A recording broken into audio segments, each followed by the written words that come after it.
Hi everyone, Spider-Man 991 here, and it is day 6 of Batman Week, our week-long celebration of Batman videos leading up to The Dark Knight Rises.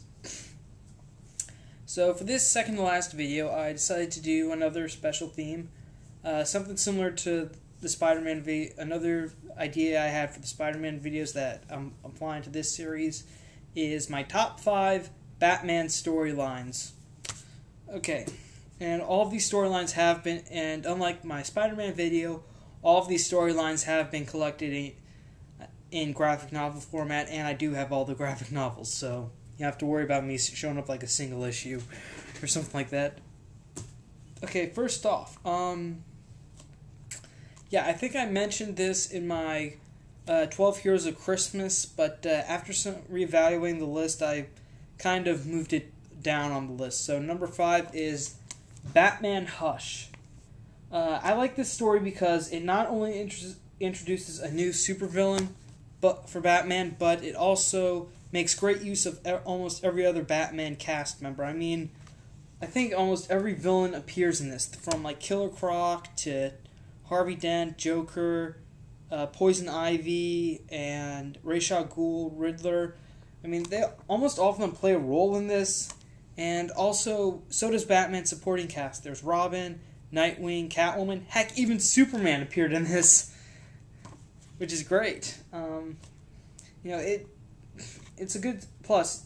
There's artwork by Jim Lee, and he is a fantastic artist, by the way. It has good artwork, and it's a great story that makes great use of all of Batman's supporting cast. And for those of you who are also fans of the Batman Catwoman relationship, that also takes some focus on the story too. So if you like that, then I would definitely say this story is for you. Okay, moving right along. Number 4, the resurrection of Ra's al Ghul. Another Batman story penned by Grant Morrison, who has done a terrific job with the Batman titles in recent years. Basically, the story deals with the resurrection, like it says, the resurrection of Ra's al Ghul.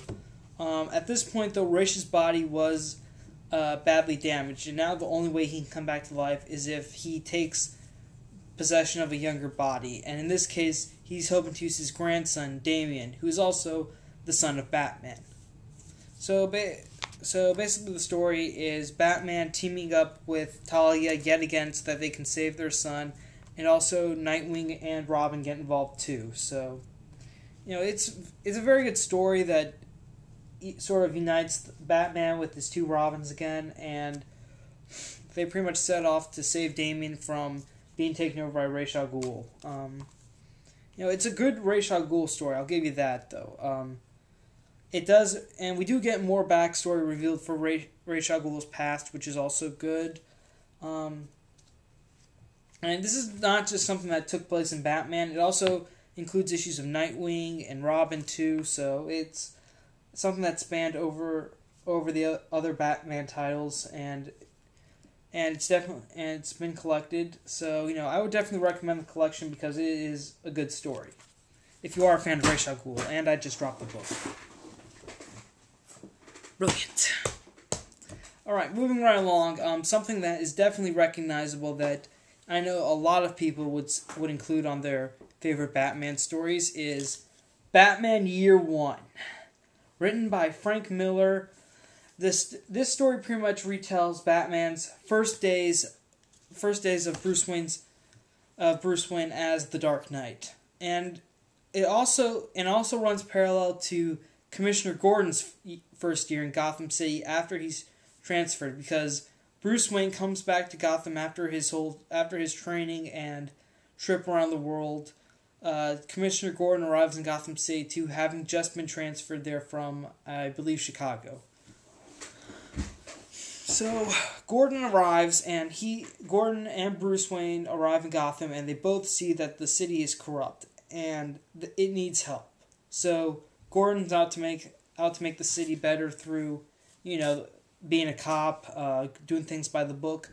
Bruce Wayne, on the other hand, has discovered to strike fear in the hearts of criminals, because after all, criminals are a superstitious, cowardly lot. So Bruce Wayne decides to become the vigilante known as Batman to help strike fear in the hearts of criminals, and he does that. He goes off, fights the mob himself, and while Gordon's also doing that too, protecting people by being a good cop. And also, this does give us some more backstory into Catwoman as well. And they did do an animated movie based on this storyline, Batman Year One. And if you want, you can check out my full review of the movie. But basically, I just say that it is a word-for-word adaptation of this story, and it is brilliant. Just amazing, brilliant about how it pretty much tells how Batman got started, and how it also tells the story about how he formed his partnership with Commissioner Gordon, or at this time he's known as Sergeant Gordon. And elements of this story went into Batman Begins, which is also a fantastic movie. Moving right along. Number 2, The Long Halloween. This one's written by Jeff Loeb, who also wrote Hush. This was originally designed to be sort of a sequel to Year One, but this time, instead of Batman fighting the mob, he now has to deal with this new serial killer called the Halloween Killer, and also the mob's strength in Gotham is weakening. However, the supervillains of Gotham are starting to build up their strength. We're introduced to Joker, Poison Ivy, Catwoman, some more in this book. And like Year One, it spans over the course of an entire year with this new killer who only kills his victims on holidays. And there is some definitely good stuff to how this led up to the event where Harvey Dent was attacked by one of the mobsters and his face was scarred, and that led him to become Two-Face. It's also kind of a revamped origin for Two-Face too. And it is definitely a good story, and like I said about Year One and Batman Begins, this one went into the Harvey Dent story of the Dark Knight. So I would definitely recommend this to people who've seen the Christopher Nolan films. Like if they ask me, "Hey, I just saw the Dark Knight and Batman Begins. Do you know any stories that would be good?" I'd say, "Yeah, sure. Check out Year One and Long Halloween. Those were pretty much the basis for the two movies," and they'd be like, "Thanks." Okay, so that was just number 2. My number 1 favorite Batman story is something that I always mention to people who ask me, are there any good which Batman story? If people usually ask me, like my friends and stuff who don't normally read comics, say like, well, what's a good Batman story that's out right now, that's out or something? I would say, well, check out A Death in the Family. Why do I say it? Because I think it's one of the most outrageous things you can say, because when I say, you should check out Death in the Family, they ask me why, and I say, well, Robin dies. That kind of like surprises them for a minute. Seriously, you can mention this to people, and it would come to a shock of them when they hear the words Robin dies. It's like, wait, how is that even possible? Dick Grayson's still alive. And it also introduces you to the concept that Batman had more than one person take on the mantle of Robin. In this case, we're dealing with the second Robin, Jason Todd. In it, though, Jason Todd dies at the hands of the Joker.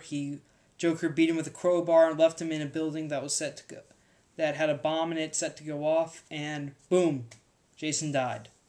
Although really the impact this story left with the death of the Robin is kind of lessened now due to the fact that Jason came back to life, and now he's the crime lord, now anti-hero Red Hood.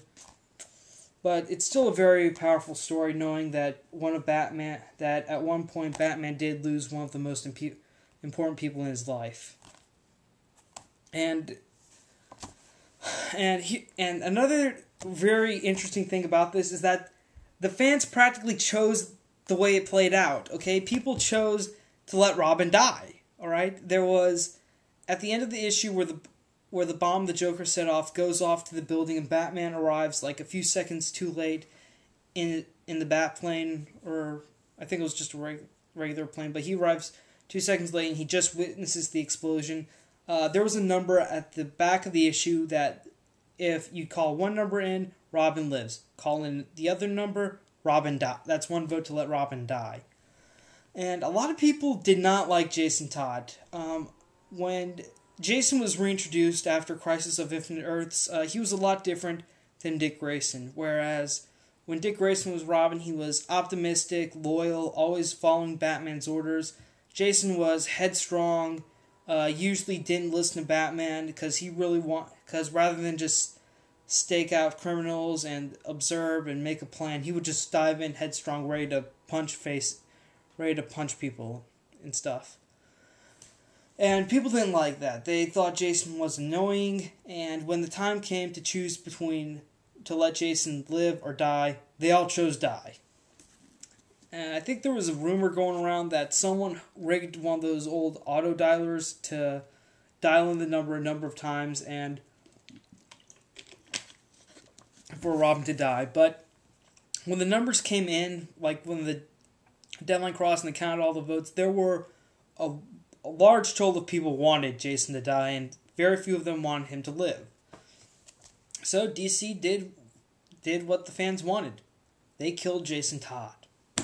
Although 20 years later, sometime in the early 2000s, writer Judd Winnick brought him back as the Red Hood.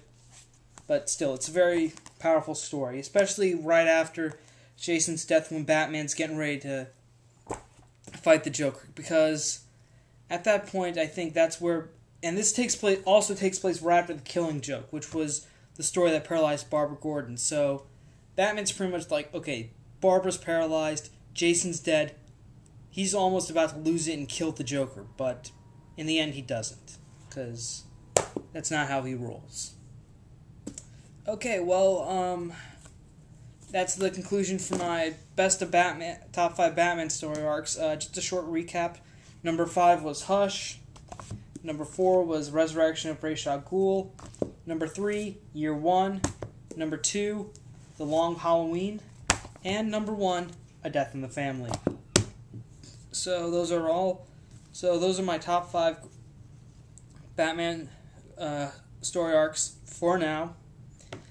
There's probably going to be a few more good Batman stories coming out soon, especially with Scott Snyder. The reason I didn't include Court of Owls is because it's kind of too recent. I'm sorry, it was just I didn't really want to include that yet, because I'm always saying on my comic reviews, Scott Snyder is awesome.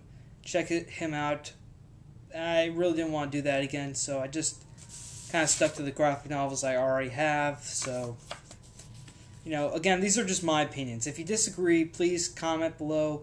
Talk about your favorite Batman story arcs. And, well, thanks for watching. Thank you for subscribing. Hopefully you'll stick around until the end of Batman Week. Spider-Man 1991 saying see you later, and have a nice day.